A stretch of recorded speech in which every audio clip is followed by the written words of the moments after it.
नमस्कार।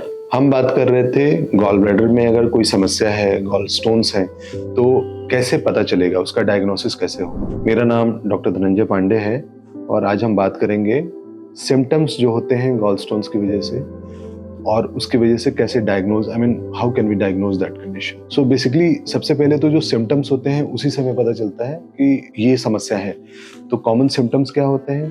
पेट के ऊपरी हिस्से में दर्द होना जो यूजुअली पीठ की तरफ या शोल्डर ब्लेड्स के बीच में जाए, नौशिया, उल्टी ऐसा सेंसेशन, उल्टी होना, या डिस्पेप्टिक सिम्टम्स मतलब खाना खाने के बाद, स्पेशली जो हम फैटी फूड खाते हैं उसके बाद खट्टी डकारें आना, पेट फूलना, सीने में जलन होना, ये सारी चीजें कॉमन सिम्टम्स होती हैं। कॉम्प्लिकेशंस अगर होती हैं तो पेशाब में पीलापन या आंखों का पीलापन या फिर फीवर वगैरह भी आ सकते हैं। ये सारे सिम्टम्स होते हैं। अब अगर हमें कुछ भी शक है या फिर कोई भी सिम्टम्स, माइनर सिम्टम्स आ रहे हैं तो हमें क्या करना चाहिए? हमें डॉक्टर से कंसल्ट करना चाहिए और डॉक्टर यूजुअली कुछ इन्वेस्टिगेशंस करेंगे। जो सबसे कॉमनेस्ट इन्वेस्टिगेशन होता है and that is very cheap as well as safe, वो होता है अल्ट्रासाउंड। सो बेसिकली अल्ट्रासाउंड से हमें पता चलता है कि गॉल ब्लैडर में पथरी है कि नहीं। Even it is more sensitive than CT scan for gallstone disease. So अगर हम गॉल स्टोन की सिर्फ बात करें तो ये बेहतर होता है सीटी स्कैन के मुकाबले में। वो ज़्यादा प्रिसाइसली बता सकता है कि आपके पित्त की थैली में पथरी है कि नहीं। तो अल्ट्रासाउंड बेसिकली प्रिसाइज भी होता है, सस्ता भी होता है और इसका बॉडी पे कोई हार्मफुल इफेक्ट भी नहीं होता है। मतलब it can be done multiple times as well, but only thing is that it is operator dependent. So जो अल्ट्रासाउंड कर रहा है अगर वही दूसरा कोई करे तो रिपोर्ट्स वेरी कर सकती है। But grossly speaking, ultrasound is the baseline investigation as the best investigation for diagnosing gallstone disease. ठीक है। अगर कभी कभी कुछ कंडीशंस होती हैं जिसमें आपका गॉल ब्लैडर से गॉलस्टोन स्लिप हो जाता है या फिर अच्छे से दिख नहीं रहा है। एक तो जो अल्ट्रासाउंड करना है वो खाली पेट होना चाहिए।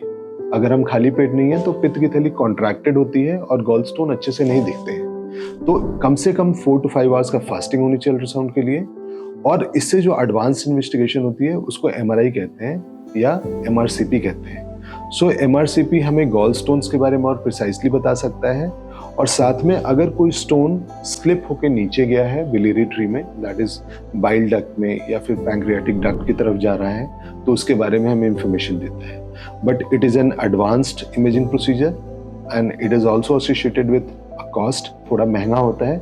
यूजुअली इसकी ज़रूरत नहीं पड़ती है, यूजुअली अल्ट्रासाउंड से हो जाता है। पर अगर हमें इसकी ज़रूरत पड़ती है तो अल्ट्रासाउंड के बाद हमें एमआरसीपी करना चाहिए। नाउ हमारे पास ट्रीटमेंट ऑप्शंस क्या हैं अवेलेबल? नाउ बेसिकली इसका जो ट्रीटमेंट होता है वो स्टैंडर्ड ऑफ केयर सर्जरी होती है।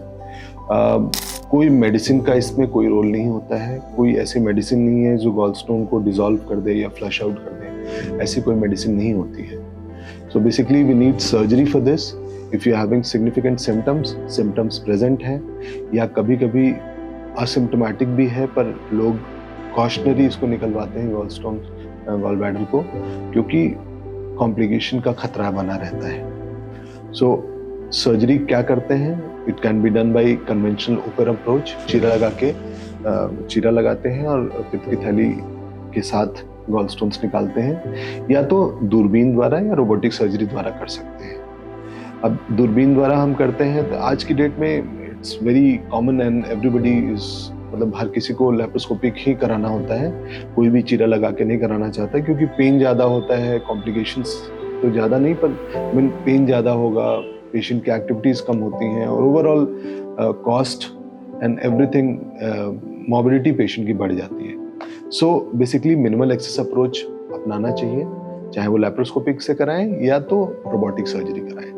लैप्रोस्कोपिक या रोबोटिक सर्जरीज में हम 3 से 4 छोटे छोटे सुराख करते हैं पेट के ऊपर और उसी द्वारा हम इंस्ट्रूमेंट्स, अंदर स्पेशल इंस्ट्रूमेंट्स डालते हैं, कैमरास्कोप डालते हैं, उसके द्वारा वो ऑपरेशन करते हैं जो it takes around 20 to 30 minutes. And then उसके बाद पित्त की थैली पथरी के साथ बाहर निकालते हैं और उनको टाकों से बंद कर देते हैं, जो कि अब्जॉर्बल टाके होते हैं, उनको काटने की जरूरत नहीं होती। अब मिनिमल एक्सेस में जो सबसे लेटेस्ट टूल है वो रोबोटिक सर्जरी होती है।